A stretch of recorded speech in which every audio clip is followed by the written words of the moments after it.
Swasthya Sathi card নিয়ে দালাল চক্র রুখতে কড়া পদক্ষেপ নিল মানিকচক ব্লক প্রশাসন। 700 টাকার বিনিময়ে কার্ড বানিয়ে দেওয়ার অভিযোগ উঠেছিল বিগত কয়েকদিন আগে। ফলে নড়ে চড়ে বসল প্রশাসন। বৃহস্পতিবার মানিকচকের বিডিও করমবীর কেশব ব্লক চত্বরে থাকা প্রায় 15টি অবৈধ দোকান বুলডোজার দিয়ে গুড়িয়ে দেয়। এমনকি বেশ কিছু দোকানদারকে চিহ্নিত করে লিখিত অভিযোগ দায়ের করা হয়েছে মানিকচক থানায়। বুধবার ব্লক প্রশাসনিক ভবনে স্বাস্থ্যসাথী কার্ড করতে এসে ঘুরে যেতে হয় কয়েকজনকে।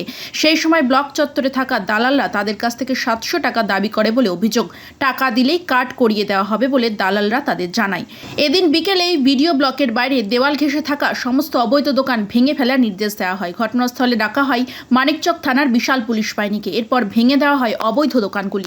এটা সরানো উচিত ছিল, কিন্তু একটু সময় দিত আমাদেরকে, যে আপনাদেরকে 10 দিন 15 দিন সময় পরে আপনি না সরালে তারপর ভাঙতে পারতেন। জানানো হয়েছিল না, কোনো নোটিশ না দিয়ে 10 মিনিটের মধ্যে পরিষ্কার করতে। কতগুলো করলেন এই পরিষ্কার? ব্লক প্রশাসন, প্রশাসনিক কর্তারা ছিল। এখানে কারা মূলত থাকতো এই জায়গায়? এখানে যারা মানে কিছু করে খাচ্ছে, জেলার অফিসে, রেজিস্ট্রি অফিসে যারা কিছু করে খায় তাদের মতো লোক। দোকান ছিল? বেকার লোকেরা, দোকান ছিল না, সব চাল দিয়ে বসে, চালের নিচে সবাই বসে বসে। তাহলে কি প্রশাসনের ভূমিকা কোথাও? আমরা ক্ষুব্ধ প্রশাসন ক্ষুব্ধ।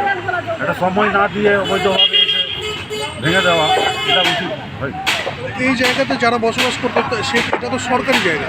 অবশ্যই সরকারি জায়গা, কিন্তু ব্যাপারটা হচ্ছে এখানে সকালে আসতো 10টার সময়, মানুষ কাজকর্ম করে বিকেল হলেই বাড়ি চলে যেত। এখানে তো কেউ রাত্রি যাপন করতো না, হঠাৎ করে ভেঙে দিল। হঠাৎ করে ভেঙে। কি চাইছেন প্রশাসনের কাছে? বিকল্প ব্যবস্থা করে দিক আমাদের, আমরা যারা এখানে করে খাচ্ছি তাদের বিকল্প ব্যবস্থা করে দিই।